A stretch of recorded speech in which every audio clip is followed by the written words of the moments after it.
Oh God, all he does is criticize black guys. Welcome to another episode of Foreign Insight Podcast with your host, Maddox. Like, share, subscribe, and let me get into the algorithm. Help me get into the algorithm.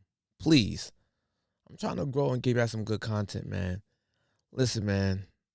Let's be fair. I'm here to update y'all about the Daniel Penny case, which you already know. Earlier today, he was found not guilty, and I think the jurors got it correct. Let's be clear. It's a combination of things that caused Jordan Neely's death. We cannot act like the chokehold didn't cause his or was a major part in him being unalive. No. The question is, was it accidental or not?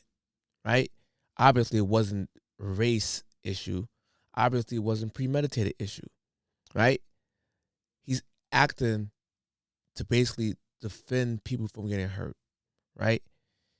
Last video I showed y'all, witnesses came up speaking about it. Black witnesses, Hispanic witnesses came up and said this guy was saying he's going to kill somebody, and they were scared for their lives. So let's look at this video right here to show you what they're saying about the verdict itself, right? Let's go straight into it. It is, Bianca. We're right next to a group of pro-Jordan Neely protesters who've been here throughout the morning. They were actually part of the group that the defense had argued was disrupting the jury. What we can tell you, though, now is that Daniel Penny has been found not guilty of criminally negligent homicide. That was the second count. Remember, the first count, the jury could not come to a conclusive decision on a unanimous decision. But this one, they were unanimous, not guilty. The jury deliberating for more than 24 hours across 5 days before finally reaching this verdict. Daniel Penny found not guilty on all counts. On Friday, the judge overseeing dismissed the more severe charge of second-degree manslaughter, which carried a 15-year maximum sentence after the jury was unable to reach that unanimous verdict on that count.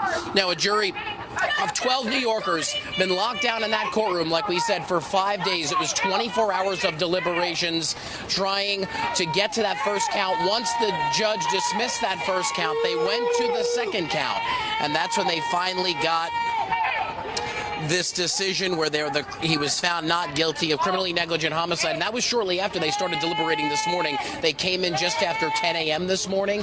They were inside for a little over an hour. There was some back and forth. So, we got the verdict. People out there call him a hero. Some people think he's not a hero. Here's the thing that I kind of wanna address this part right here, right? Let's see if I got that video up there. Yes, I do got the video up here. Let me hard it. So here's the thing that I wanted to talk to y'all about. I find it extremely weird that people seems to care about Jordan Neely after he passed away, right? So when he was out there terrorizing people, beating up old women, and allegedly kidnapping a child or tried to kidnap a child, with over 40-something arrests, people tend to not care. If he was outside, people actually was outside, people walked past him, stepped over this man, walked past him, didn't give him no food or nothing. But now that he's unalived, or he passed on, they care all of a sudden. Where was his energy when he was alive? Don't get me wrong. I think New York help failed him. His family in New York help failed him along with himself. Because if you got 42 arrests, what are you doing on the street? It's obviously you need help. It's obvious. Right? It's obvious. Now, it's unfortunate the man lost his life, but we got to be 100 on this channel. And I'm going to keep it 100. Well, let's look at what his father had to say. I just want to say I miss my son. My son didn't have to go through this. I didn't have to go through this either. It hurts. Really, really hurts. What are we gonna do, people? What's gonna happen to us now? I had enough of this. The system is rigged.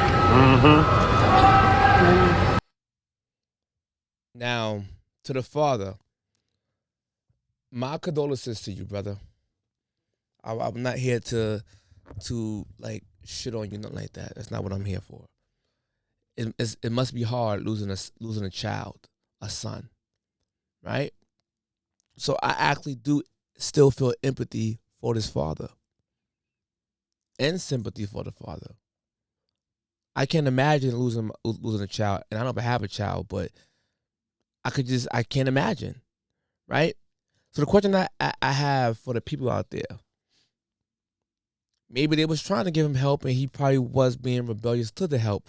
We don't know these stories, right? I don't know the family to be asking them this, but I just want to say, like, where were the family at when he was out here doing this reckless stuff he was doing? And they paint this picture that, oh, he's just a Michael Jackson impersonator. No, that wasn't him on his last days. Like, we got to be real, man. We got to be real. And one issue that I do have, just take a look at this dude. Look, BLM gets on my nerves. Look at this. Everybody else has vigilantes. We need some black vigilantes. That's right. People want to jump up and choke us and kill us for being loud. How about we do the same when they attempt to oppress us? Right. One more time. Like everybody else has vigilantes. We need some black vigilantes. That's right. Lady in the back cheering on violence. That's right. So we need black vigilantes, like you say, right? So, all right, let's go with that. We need black vigilantes. Let's go with that. People want to jump up and choke us and kill us for being loud. So, let's keep that same energy. So, where were you asking for black vigilantes when black people are unaliving each other for just words, for stepping on sneakers or random drive-bys? Do we need black vigilantes then? They only want to pull the race card. This is whack to me. Last time I checked, BLM was supposed to be going against police that was doing black people wrong. Daniel Penny is not a police officer. He's not. So they pick and choose when to pull the Black Lives Matter card like a draw for Uno. And what I'm saying to you is, why don't you keep that same energy for all the thugs as unaliving people for no reason or for petty reasons? Tell other black people, yeah, we need vigilantes for those people. 'Cause last time I checked, there's far more black people unaliving black people via beat up, chokeholds, stabbings, shootings. But y'all never come out for that. Y'all out here grifting, trying to like race hustle. And y'all only come out to do these type of things because it's money off dead black man's backs or black women's backs. Y'all only come out when a black person dies, it seems like. Why is that? Why is that? This dude right here, to me, is what you call a sucker. And black people should not take him serious. This guy is basically inciting a potential race war. A potential race war is basically what he's doing. Come on, man. Come on. Come on. This is bullshit. Let's get into this video right here. Because this video right here is a video that blows my mind. Hold on one second. Here you go. Look at this guy right here. Look. Same dude.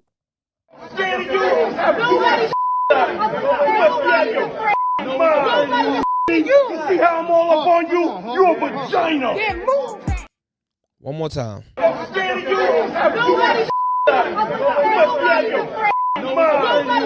You see how I'm all up on you? You a vagina. Y'all see that right there?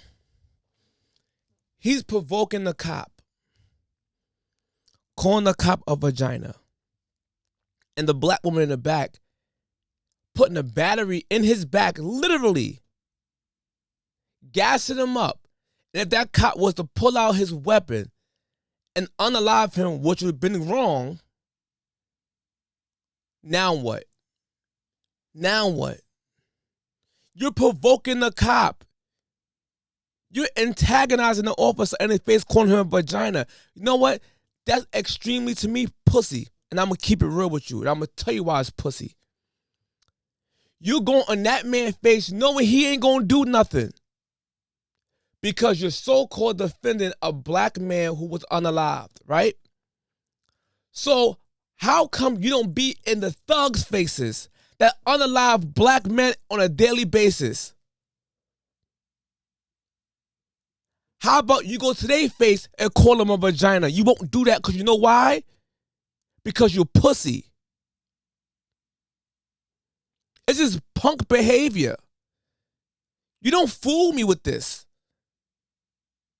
Now, I'm not saying I'm the most macho, tough. No, I just call out BS when I see it. You're going to go to an officer knowing the cameras are all in your face, X, Y, and Z acting tough, knowing he ain't going to do nothing.